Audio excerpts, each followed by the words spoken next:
citizenship. So to give you a recap on what we had discussed last meeting, as much as I recall, last meeting we discussed on political power, right? We discussed on political power. So what have you remembered on our discussion last meeting? Because later on, I will be able to show you a video which talks about, our discussion or our lesson last week.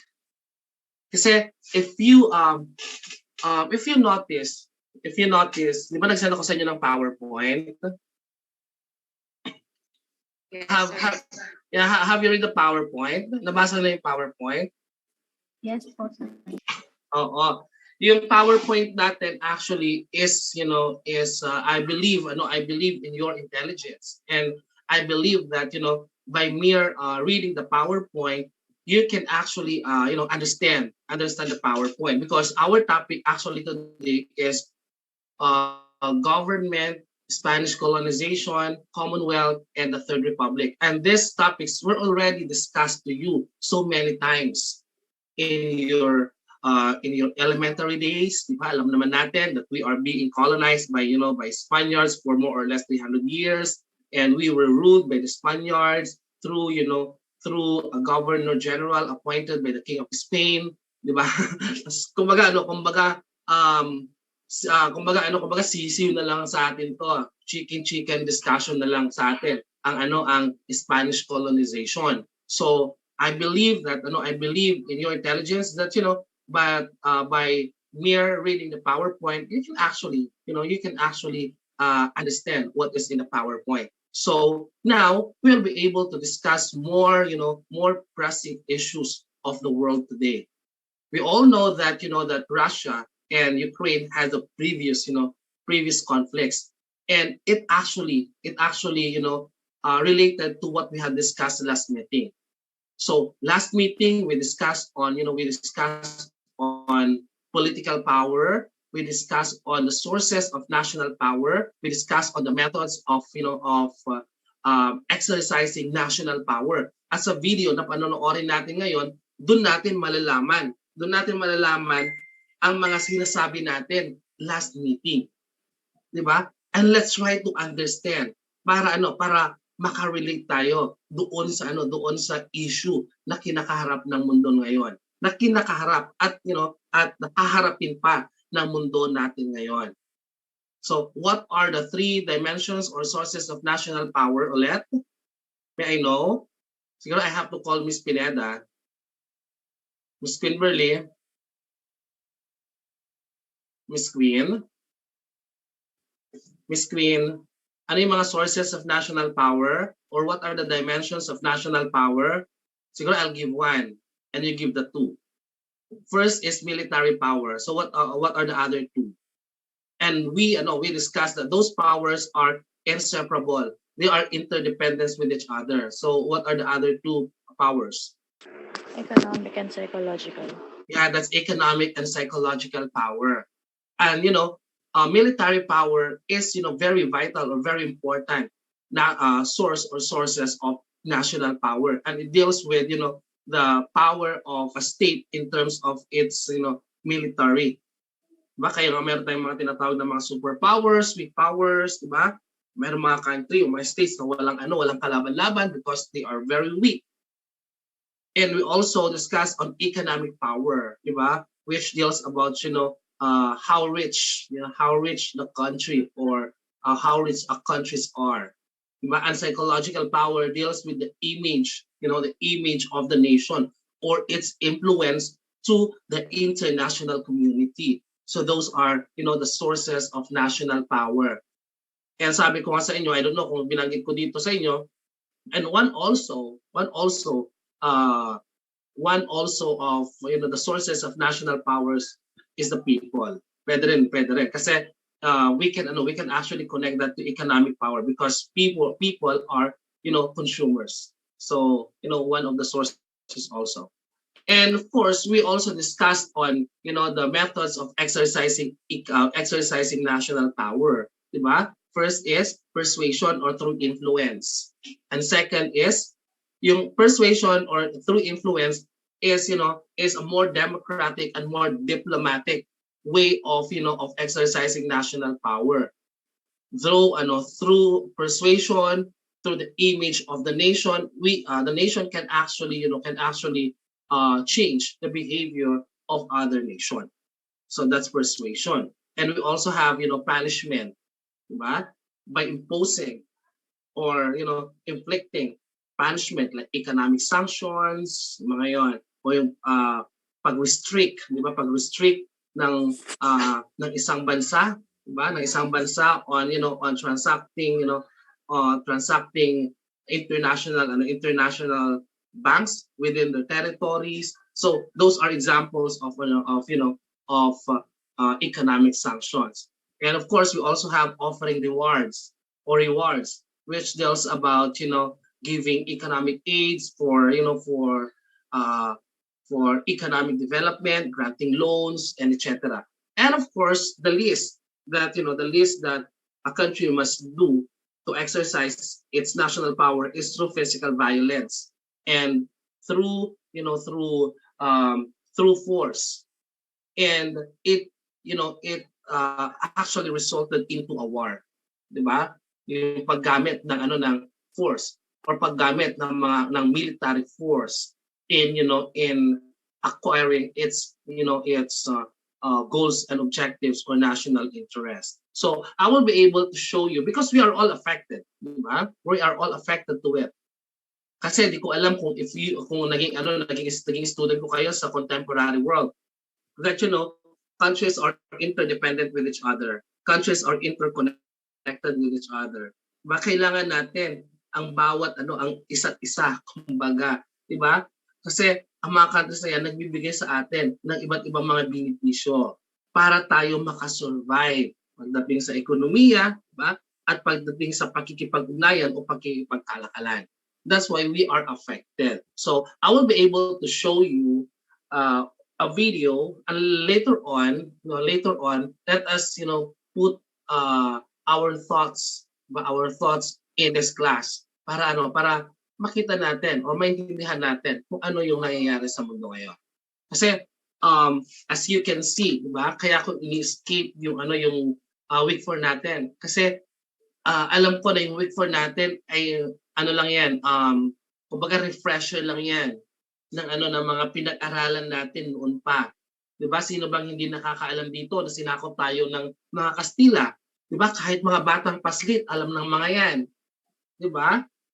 So, I hope that these are topics that that everybody is knowledgeable about. So, let me share a video or a blog, and later on, let's put our thoughts into our class. Hanapin ko lang. Excuse me.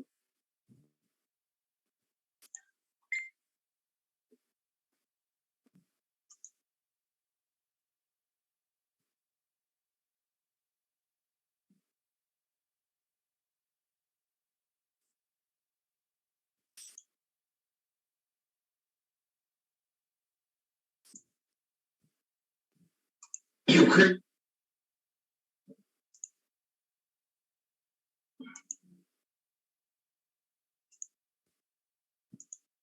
Nakikita niyo na ba? Di pa po, sir. Wala pa.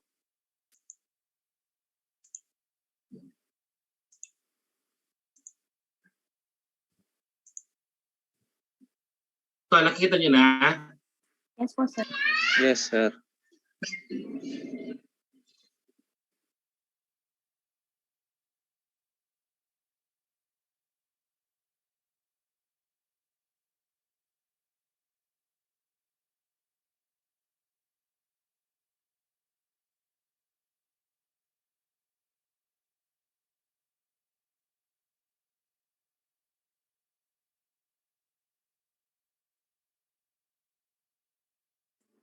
Sir, wala po ba talaga siyang sounds?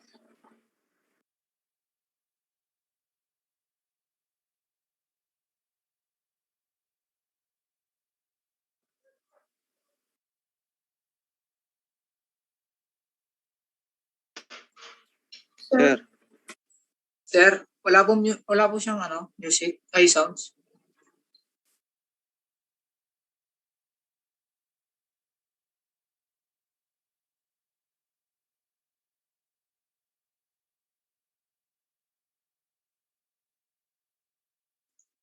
Sorry, ayaw ko marinig nyo eh. Gusto ko ako lang nakakarinig.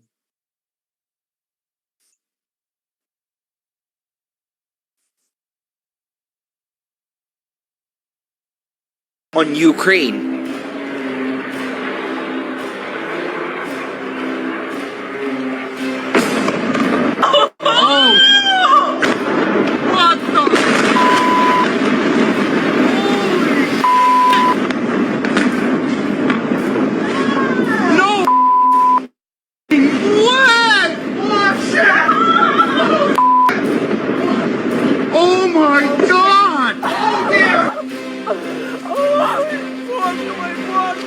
At bakit bilang isang Pilipino ay may pakialam ka dapat dito?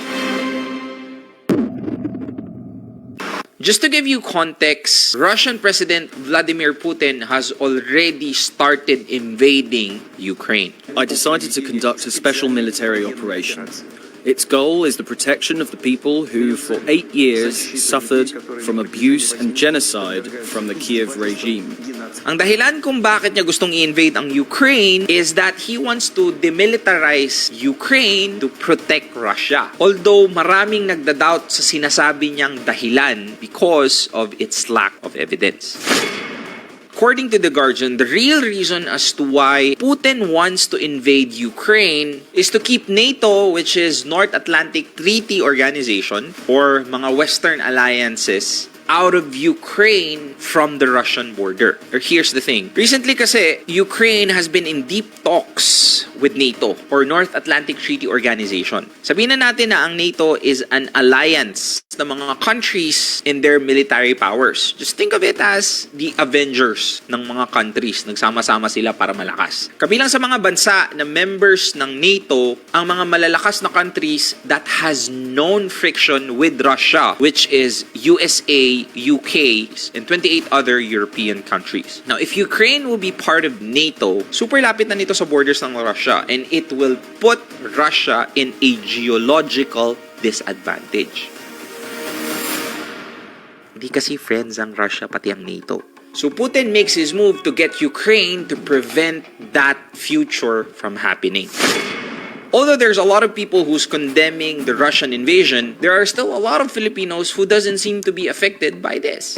Malayo naman sa atin yan, so carry lang, hindi naman tayo maapektuhan. Mas may problema pa nga tayo dito sa bansa natin na dapat unahin. So why would I give a about Russian invasion? Gago pare, bakit ka nagmumura pare? Ano naman pakialam ko sa Russian at Ukrainian invasion? BBM Lenny, pare.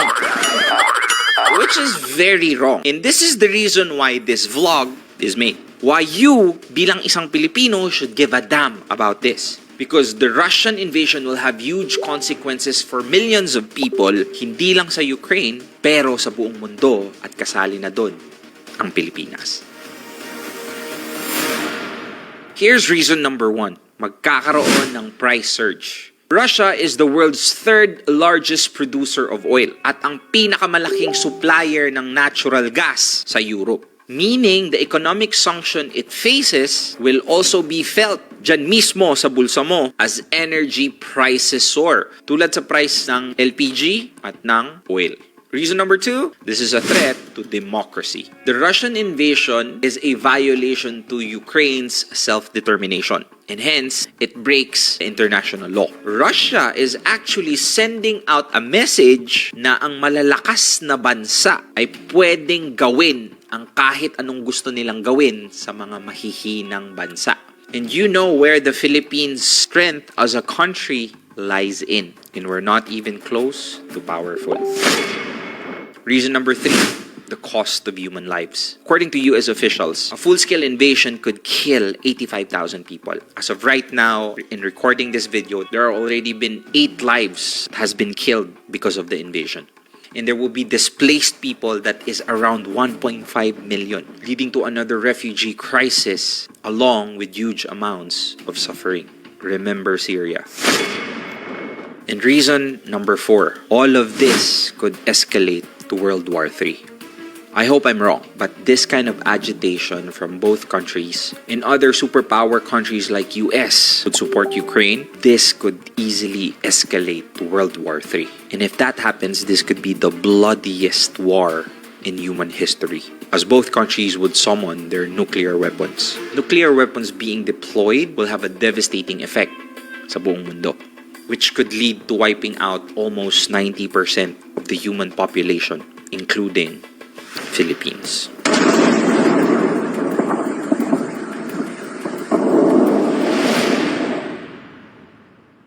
Real talk.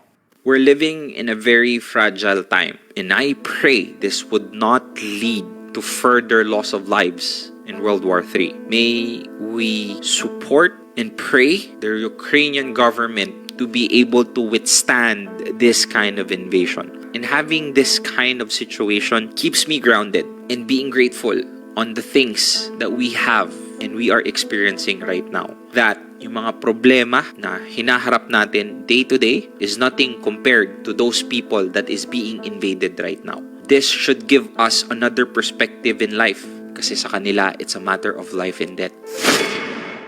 So basically, what can you do bilang isang ordinaryong tao? I want you to talk about it, because if we talk about it collectively as a nation, our government will have no choice but to actually act. And if we sensationalize this as individuals, if there is massive attention on a specific issue, usually yun yung nagagawa ng solusyon agad-agad. So if you're someone right now being here, have your concerns, stand with Ukraine and talk about this invasion. And I hope that somehow we're gonna be able to get past through this, not just as a country, but as human beings.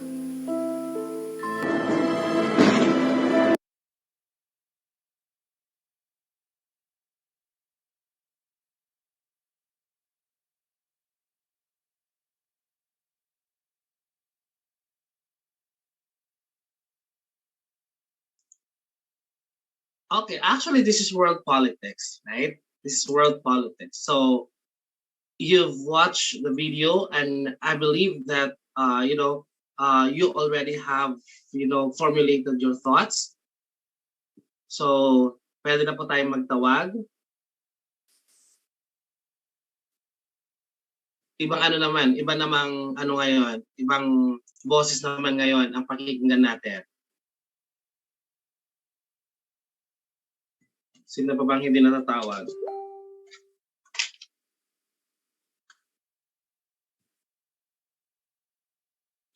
Si Miss De Leon, si Jumela. Who else? Pwede mag-raise po ng kamay.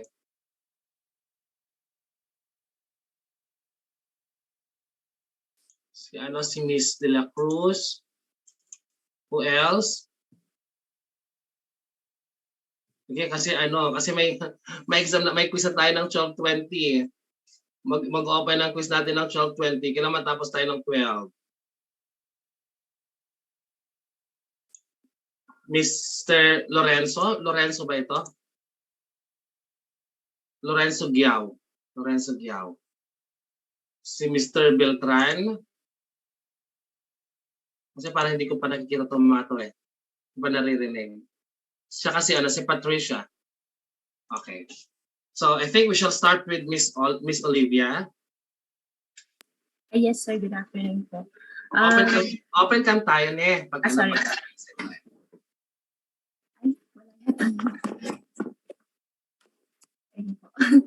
Ayan, away na po.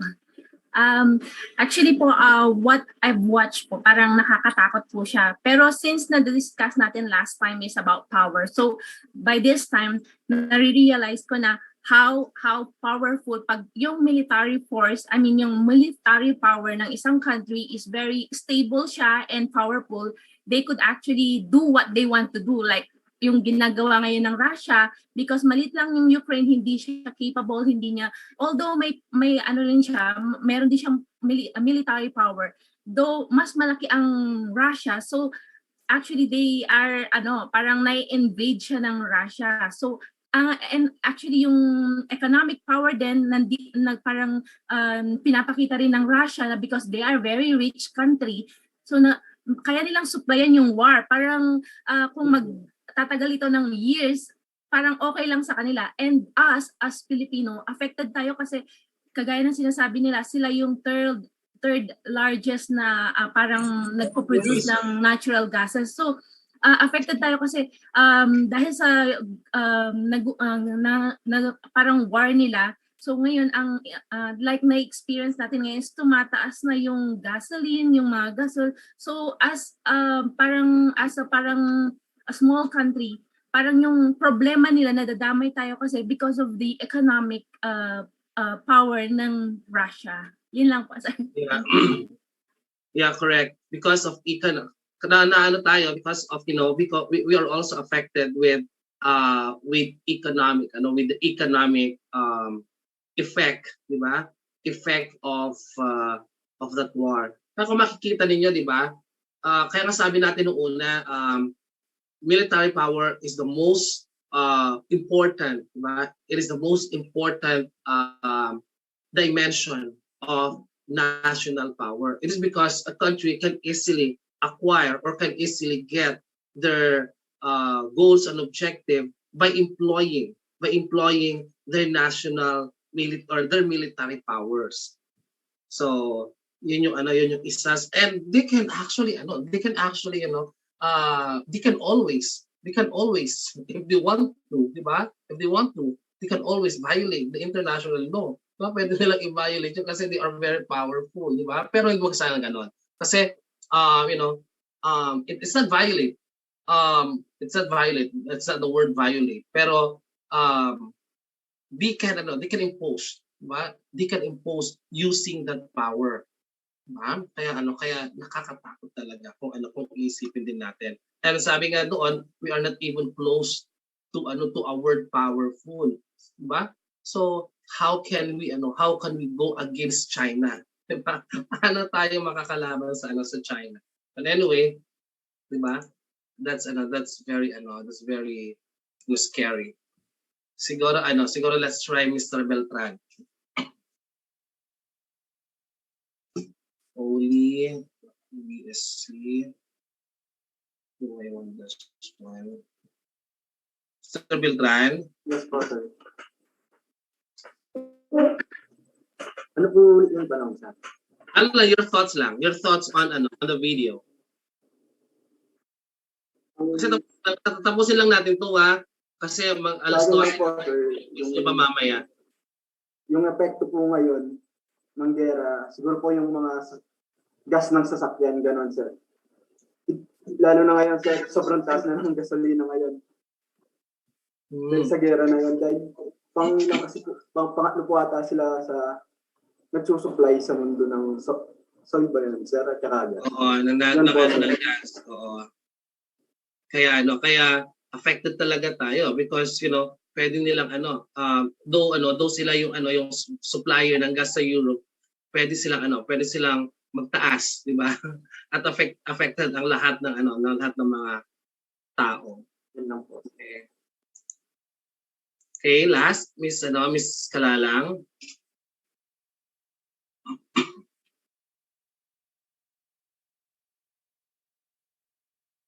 Miss Kalalang. Sir. Yung po. Miss Kalalang, mag-open cam tayo, be.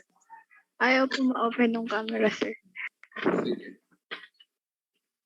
Sige po. Yung...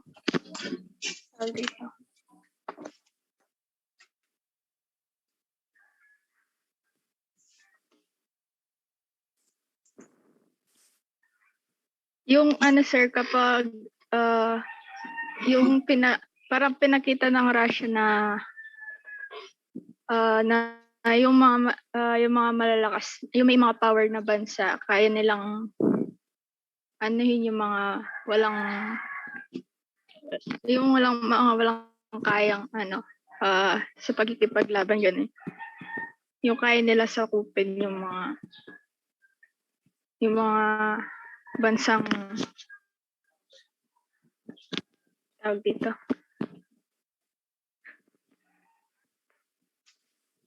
mga mahihinang bansa.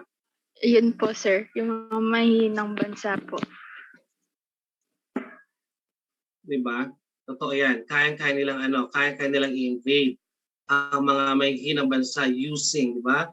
Using their national powers, di ba? Kung hindi man kung hindi man through employment of their military powers, this powerful countries can also impose economic sanctions to other states. Diba? So malaki talaga ang impluwensya ng mga malalakas na bansa dito sa mundo. So kung titingnan natin, 'di ba? Kung titingnan natin, sabi nga natin dati, lagi sila ang nasa front view. 'Di ba? Lagi sila ang nasa front view every time na may mga global issues, every time na may mga global concerns. And of course, mayroon naman mga international institutions which actually facilitates this global concerns or global problems. So let's take a glance on pero hindi na siguro para makapag-review kayo. Though sabi ko naman sa inyo, this lesson that we'll be discussing supposed to be today is just a refresher lesson to all of us. Siguro unahin niyo munang basahin 'yon, tapos mag-take tayo ng quiz, and after the quiz, if we still have time next week to discuss on week 4, kasi naman yan very objective naman yung discussion yan. It's more on definition, like defining what is monarch, diba? It is ruled by a single person. Aristocracy, it is ruled by a few privileged, diba ganon. So it's just a matter of reading para makapag review na kayo for your quiz mamayang 12:20. So any question or questions? Kasi nahabol natin yung quiz ninyo 12:20 na kasi. Any question or questions para makapag-review kayo? Hello there. Sir, yung sinend po yun yung pagtetest, re-review Yes. namin. Opo. Yun po yun. Ilang items po siya, sir? I think 40 items. Ms. De La Cruz, you're raising your hand. Yes po, sir. Sir, yung po dun sa modified true or false, magka-connect po ba yung dalawang statement? Or hindi po siya? Magkaiba po? Magkaiba. Magkaiba po. Okay. Magkaiba. Thank you po. Mabubuksan na ba? Or yung instruction, no? Opo. No, sir, yung last quiz lang po yung Oo. Yes, Magkaiba. yes. Sige.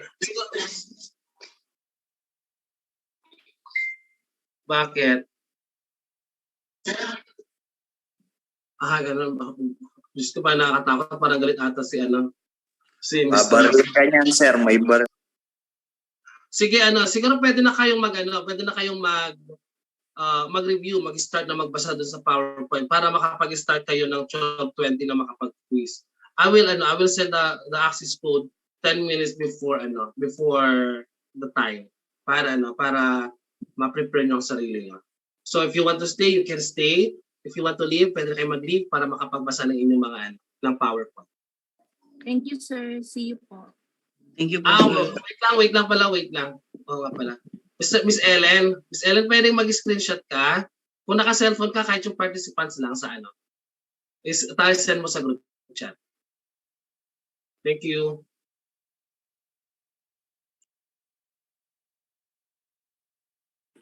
Sir, kain.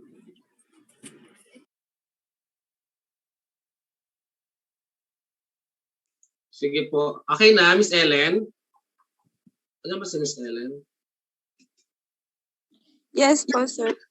Sige, pwede na po tayong mag-leave para makapag-review na kayo. Or pwede kayo mag-stay kung gusto nyo mag-stay. Thank you po. Thank you. po, sir. Thank you po, sir. Thank you po, sir.